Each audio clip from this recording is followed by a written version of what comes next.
It's all about the heart, the heart, the heart. It's all about the heart, the heart, the heart. It's all about the heart, the heart, the heart. It's all about the heart, the heart, the heart.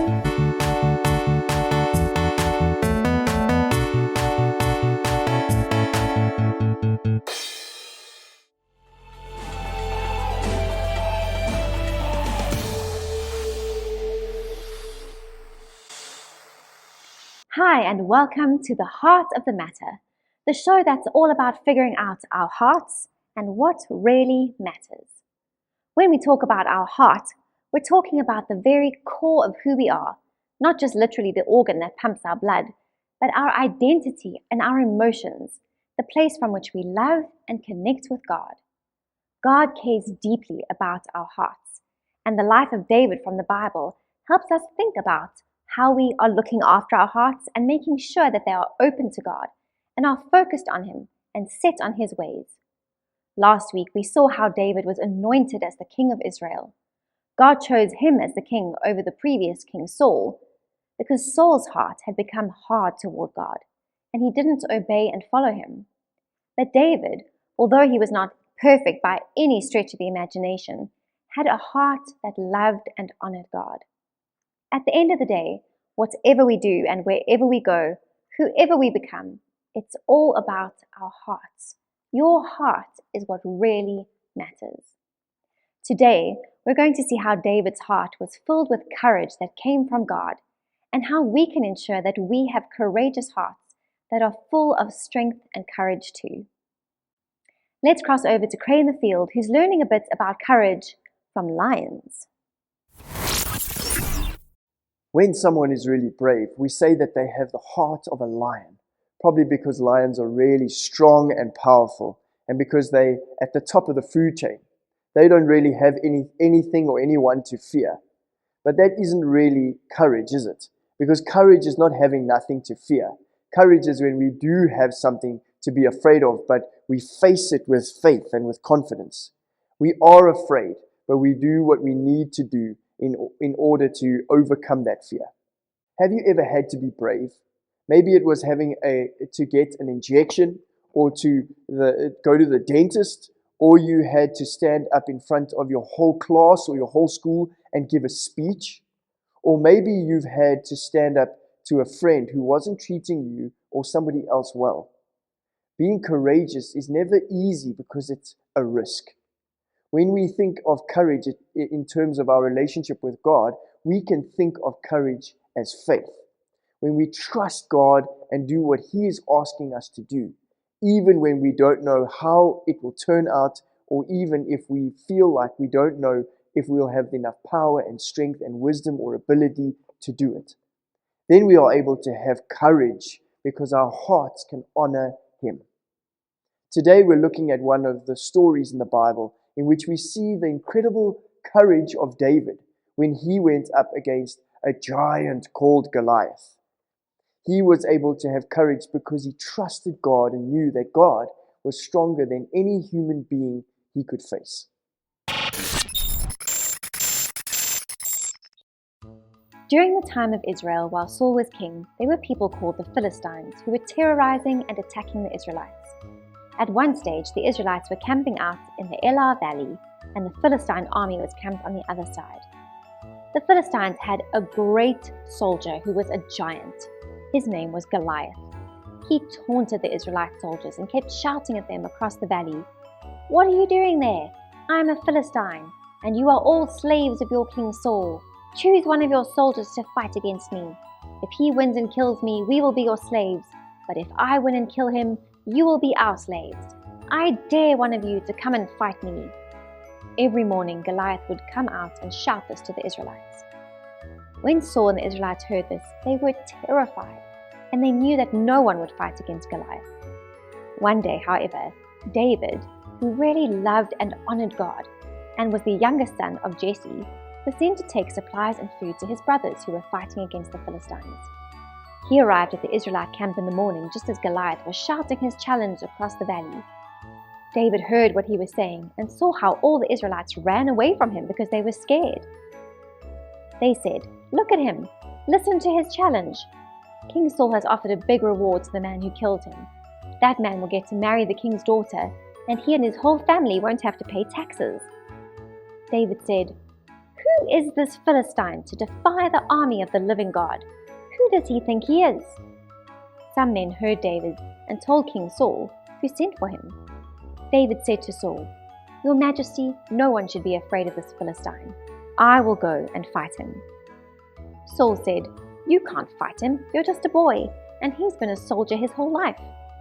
David said, "Your Majesty, I take care of my father's sheep, and any time a lion or bear comes to attack them, I fight them off. God has helped me overcome lions and bears, and he will help me beat this Philistine who defies the living God." "All right," said Saul, "go, and God be with you." Saul gave David his own armor to wear and his sword to use, but David was much younger and smaller than Saul, so he couldn't even walk in the armor because it was too heavy for him, and he wasn't used to wearing it. So David took it off, took his shepherd's stick and his sling, and picked up 5 smooth stones from the river. Then he went out to meet Goliath. Goliath came out to meet David, and the closer he got, the angrier he became that this young boy, who wasn't even a soldier, was coming out to fight against him. Then he said, "What are you doing coming into battle with a stick? Do you think I'm a dog?" Goliath called down curses on David and said, "I'm going to give your body to the birds and animals to eat." David said, "You are coming against me with a sword, a spear, and a javelin. But I come against you in the name of the Lord Almighty, the God of the Israelite army, whom you have defied. And today the Lord will help me beat you, and then the whole world will know that God is powerful and mighty, and doesn't need weapons to save his people." Goliath started running toward David, and David took out one of the stones he'd collected, put it into his sling, and slung it at Goliath. It hit Goliath on the forehead, and Goliath crashed to the ground. The Philistines saw that their champion was dead and were terrified and all ran away. The men of Israel shouted and ran after them and won a great victory that day. Wow, David had such incredible courage. He was willing to go and face a giant that no one wanted to fight. And he was just a young kid. He wasn't even a soldier. But his courage didn't come from himself. It came from trust in God. He had been walking with God and had seen and experienced God's faithfulness. God had helped him fight a lion and a bear when he was looking after his father's sheep. And so he knew God's power because he was in relationship with God. And so he knew that he could go up against Goliath, not in his own strength, but in God's power. Whatever you're facing today, you can know that too. You don't have to face hard and scary things in your own strength. You can face everything with God's help and power. You can ask him to give you his courage. Let's cross over now to our expert Dr. Hartman for some more fun facts.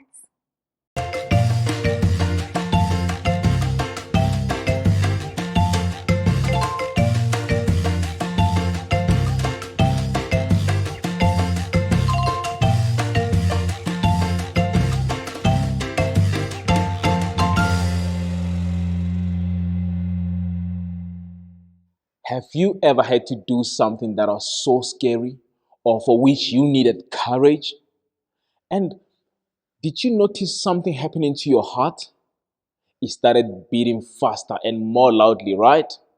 Sometimes when we are afraid, it feels like our hearts are sitting on our throats or are going to jump right out of our chest.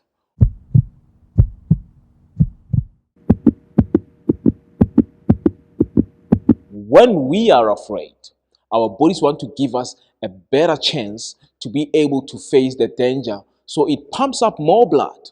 Therefore, more oxygen all around our bodies is given to our muscles. Real courage, however, doesn't come from how hard how much your heart is pumping or how loudly it is in your ear. It comes from the heart that trusts God. Know that he's faithful and know that he is with us. Cool. Now for a joke. Tell me, which is more courageous, a pebble or a stick? Wait for it. The pebble, because It's a little bolder. What do you call a kettle that does not have courage? Wait for it, wait for it. A coward. That's all from me today. See you next time. Toodles.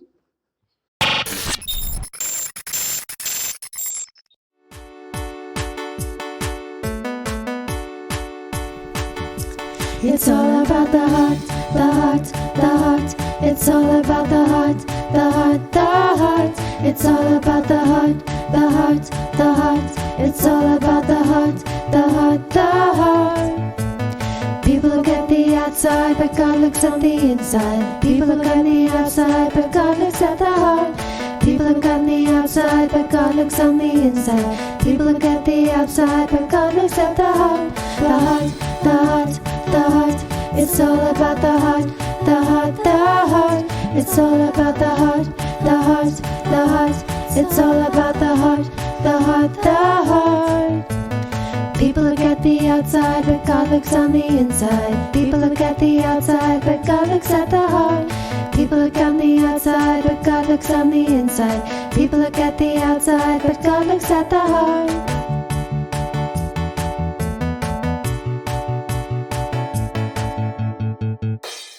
Today, we've discovered more about having courageous hearts.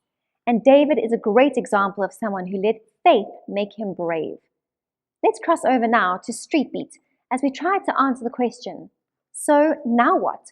What do I do with what I've learned out in my everyday life?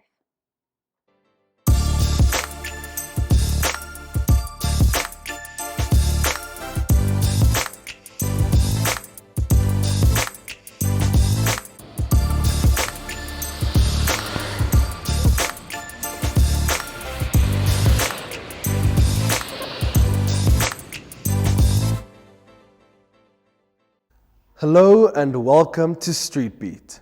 We've learned today that we can have hearts that are made brave by faith. But what does that mean for our everyday life out here in the world? What do I do with that? So hopefully there aren't any giants in your neighborhood or school that are challenging you to sword fights. But we have all fought giants in some way or another. All of us face things that make us afraid or that we don't even know if we can handle on our own. Whatever it is, you can know that just like God helped David overcome his giant, God can help you face yours. When you are in a relationship with Him and get to experience His faithfulness, it strengthens and gives you courage to face whatever comes your way. Don't try to do hard things in your own strength. Ask God to help you, to give you His wisdom and power. He is always with you, no matter what. He is faithful and does amazing things for those who trust and follow Him. Now, back to the studio.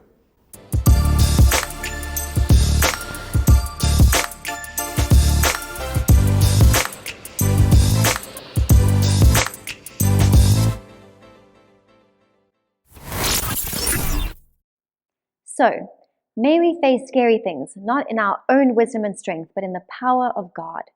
May we ask Him to help us have courageous hearts that follow Him and do His will no matter what. Remember, it's all about the heart. See you next time.